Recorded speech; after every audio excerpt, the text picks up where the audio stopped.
మీ business ఏదైనా మీ ఊర్లో promotion చేయాలంటే అది సుమన్ టీవీతోనే సాధ్యం. ఇప్పుడే సంప్రదించండి. దాశరథి గారు చెప్పినట్టు నా తెలంగాణ కోటి రత్నాల వీణ, అనేక ప్రకృతి అందాలకు నిలవు, ఆధ్యాత్మిక సాంస్కృతిక సాహిత్య కళా సంగమం నా తెలంగాణ.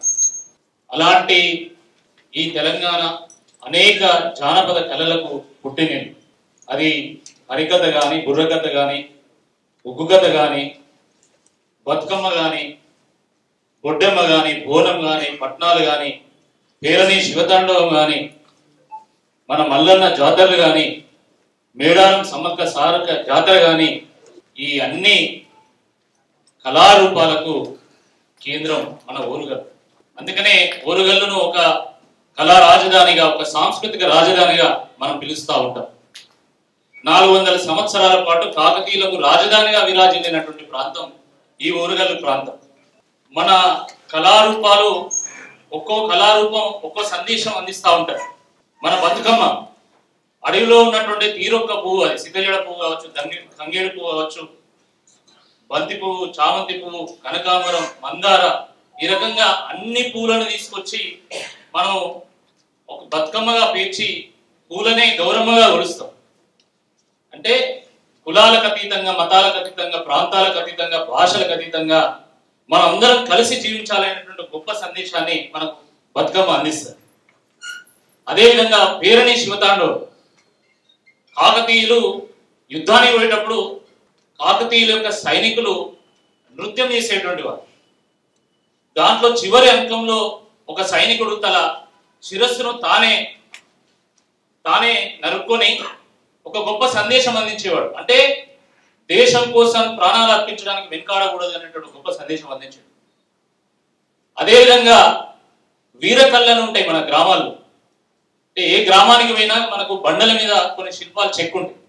వాళ్ళు విదేశీ దురాక్రమణలకు వ్యతిరేకంగా అటవీ జంతువుల నుండి ప్రజల్ని కాపాడడానికి వీరులు కొంతమంది ప్రాణాలు అర్పించడం జరిగింది. వాళ్ళను శిలల మీద శిల్పాలుగా చెప్పుకొని ప్రజలు పూజిస్తా ఉంటారు. అంటే ప్రజల కోసం ప్రాణత్యాగం చేయడానికి వెనకాడకూడదు అనేటువంటి ఆ వీరకళ్ళు మన సందేశం అందిస్తూ ఉంటాయి. మన ఉగ్గు కథ, హరికథ, బుర్రకథ, ఇవన్నీ కూడా మన వేద ఉపనిషత్తుల యొక్క సారాన్ని, ఆ శ్రీకృష్ణుడు అర్జునుడి ద్వారా మానవాళికి అందించినటువంటి గొప్ప సందేశాన్ని సరళమైనటువంటి భాషలో ఒక బాణిని కట్టి ఒక రాగంతోని ప్రజలకు అందించేటువంటి ఒక గొప్ప కళ. ఆ రకంగా అనేక కళలకు మన తెలంగాణ పుట్టినిల్లైతే దానికి కేంద్రం మన ఓరుగల్లు. అదేవిధంగా మన ఓరుగల్లు ఒక గొప్ప ఆధ్యాత్మిక కేంద్రం. అక్కడ కాశీ, కిందన రామేశ్వరం, దక్షిణ కాశీ, మన ఓరుగల్లు, ఇవి మూడు కూడా ఒకే రేఖాంశం మీద ఉంటాయి భూమిపైన. తద్వారా ఒక నిగూఢమైనటువంటి శక్తి ఈ ప్రాంతంలో దాగి ఉండదని అనేక మంది సాధువులు తెలుసుకొని ఈ ప్రాంతంలో వాళ్ళు తపస్సు చేయడం లేదు. అందుకనే కాకతీయులు కూడా మొట్టమొదటి రాజధాని హన్మకొండను చేసుకొని వాళ్ళు ఈ ఓరుగల్లు, ఈ ప్రాంతం మొత్తం తెలంగాణ, దక్షిణ భారతదేశాన్ని మొత్తం కూడా పరిపాలించడం జరిగింది. ఏ సామ్రాజ్యమైనా 10 ఏళ్ళు, 20 ఏళ్ళు, 50 ఏళ్ళు విరాజిల్లుతుంది, లేదా 100 సంవత్సరాలు విరాజిల్లుతుంది. ప్రపంచంలో 400 సంవత్సరాల పాటు ఒక ప్రాంతాన్ని పరిపాలించినటువంటి ఏకైక సామ్రాజ్యం కాకతీయుల సామ్రాజ్యం. అలాంటి గొప్ప ప్రాంతం మన ఓరుగల్లు. అదే కాకుండా ఓరుగల్లు నిండా ఎక్కడికి పోయినా కూడా మనకు శివాలయాలు దర్శనమిస్తా ఉంటాయి. శివుణ్ణి వివిధ రూపాల్లో, 1000 స్తంభాల రుద్రేశ్వరుని రూపంలో, రామప్ప రుద్రేశ్వరుని రూపంలో, కొత్తకొండ వీరభద్రు రూపంలో, ఐనవోలు మల్లన్న రూపంలో, కొమరవెల్లి మల్లికార్జున రూపంలో ఈ రకంగా శివుడు దర్శనమిస్తా ఉంటాడు. అణువున అడుగడుగున శివుడు మనకు దర్శనమిస్తా ఉంటాడు. అందుకనే ఇది గొప్ప శైవ క్షేత్రంగా మనం పిలుస్తూ ఉంటాం. కాబట్టి ఓరుగల్లు యొక్క సాంస్కృతిక వైభవాన్ని, ఆ కళా వైభవాన్ని, ఆ శివతత్వాన్ని, ఆ ఆధ్యాత్మికతను చాటే విధంగా శివరాత్రి సందర్భంగా ఒక సామూహిక జాగరణ కోసం ఒక వేదికను ప్రారంభించాలనే ఉద్దేశంతోనే 2020లో మేము ఇండస్ ఫౌండేషన్ ద్వారా ఈ మహాశివరాత్రి ఆధ్యాత్మిక సాంస్కృతిక సమ్మేళనాన్ని మన ఓరుగల్లు నడిగొడ్డులో హైదరాబాద్ గ్రౌండ్ లో ప్రారంభించడం జరిగింది. నాలోన శివుడు గలడు, నీలోన శివుడు గలడు అని మన అద్వైతాన్ని అద్భుతంగా పాట రూపంలో, గానం రూపంలో, ఆ శివుని ఒక ధ్యానం రూపంలో గానం చేసినటువంటి తనికల్ల బర్ణి గారి చేత ప్రారంభించినటువంటి ఈ యొక్క ఆధ్యాత్మిక సాంస్కృతిక సమ్మేళనం మహాశివరాత్రి ఓరుగల్లు ఉత్సవము ఎంతో అంగరంగ వైభవంగా 5 సంవత్సరాల పాటు విరాజిల్లడం జరిగింది. మధ్యలో కరోనా సందర్భం 1 సంవత్సరం ఈ ఉత్సవం నిర్వహించలేకపోయినాము. కానీ 4 సంవత్సరాల పాటు అత్యద్భుతంగా ఈ కార్యక్రమాన్ని అమలు చేయడం జరిగింది. ఓరుగల్లు వాసులందరూ కూడా దీన్ని హక్కున చేర్చుకోవడం జరిగింది. చిందు యక్షగాన కళాకారుడు కడుపు కాలుతున్న కళలను కాపాడడానికి అనేక ప్రయత్నాలు చేసినటువంటి పద్మశ్రీ గడ్డం సమ్మయ్య గారి చేత యక్షగాన సందేశం కూడా ఉంటుంది. అదేవిధంగా దేశభక్తిని దైవభక్తిని పుణికిపుచ్చుకున్నటువంటి మనందరికీ అభిమాన హే రచయిత అనేటువంటి అనంత శ్రీరామ్ గారి యొక్క దేశభక్తి సందేశం కూడా ఉంటుంది. అదేవిధంగా పేరణి మన ఓరుగల్లు కేంద్రంగా నిర్మాణమైనటువంటి పేరణి నృత్య యొక్క ప్రదర్శన, సప్తహారతి, అదేవిధంగా ఆధ్యాత్మిక సాంస్కృతిక కళా సాహిత్య సేవ ఇత్యాది రంగాల్లో మన ఓరుగల్లు కేంద్రంగా పనిచేసినటువంటి అనేక మందికి మనము కాకతీయ పురస్కారాలు గత వేదికలుగా మనం ఇవ్వడం జరిగింది. ఈసారి కూడా అనేక రంగాల్లో నిష్ణాతులైనటువంటి వాళ్ళు, ఓరుగల్లుకు సేవ చేసినటువంటి వాళ్ళు, మన తెలంగాణకు మన పుట్టిన గడ్డకు పేరు తీసుకొచ్చినటువంటి వాళ్లకు కాకతీయ పురస్కారాలు కూడా ఉంటాయి. అదే కాకుండా మధ్యరాత్రి తర్వాత చాలా మంది వేచి చూసేటువంటి సాంస్కృతిక కార్యక్రమాల్లో భాగంగా ప్రముఖ సినీ గాయకులు, తెలుగు ప్రజలకు సుపరిచితులైనటువంటి శ్రీకృష్ణ గారి యొక్క పాటలు, మట్టి పాటల మకరందం మాటల తిరుపతి గారి యొక్క జానపద పాటలు, పల్లె పాటల పూదోట గాయని శిరీష గారి యొక్క పాటలు, అదేవిధంగా ఈ కార్యక్రమానికి వ్యాఖ్యాతగా వ్యవహరిస్తున్నటువంటి ప్రముఖ గాయకురాలు సత్యభామ స్వాతి, అమ్మతనంతో పల్లె పాటలకు ప్రాణం వస్తున్నటువంటి భిక్షమమ్మ గారు, తర్వాత మట్టిలో మాణిక్యం మన ఓరుగల్లు బిడ్డ అనిత యాదవ్ గారు. ఈ రకంగా అనేక మంది కళాకారుల యొక్క ప్రదర్శనలు కూడా ఉంటాయి. మన ఓరుగల్లు చిన్నారుల యొక్క ప్రదర్శనలు కూడా ఉంటాయి.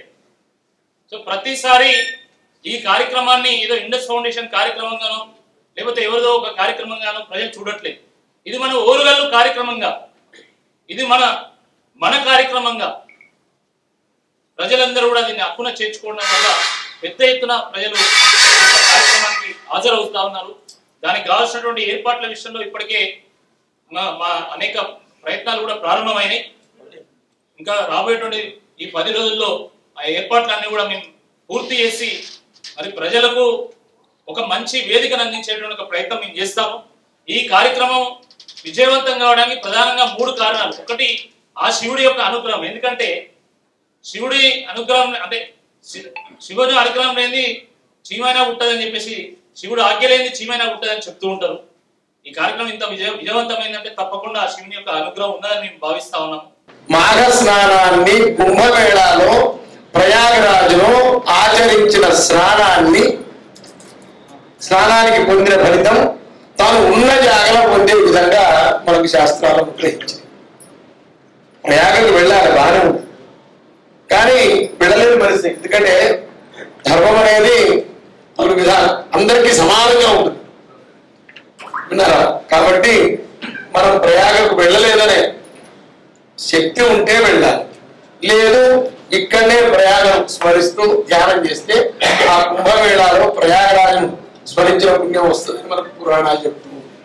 కాబట్టి ఇట్లాంటి గొప్ప మాసమే మాఘమాసం.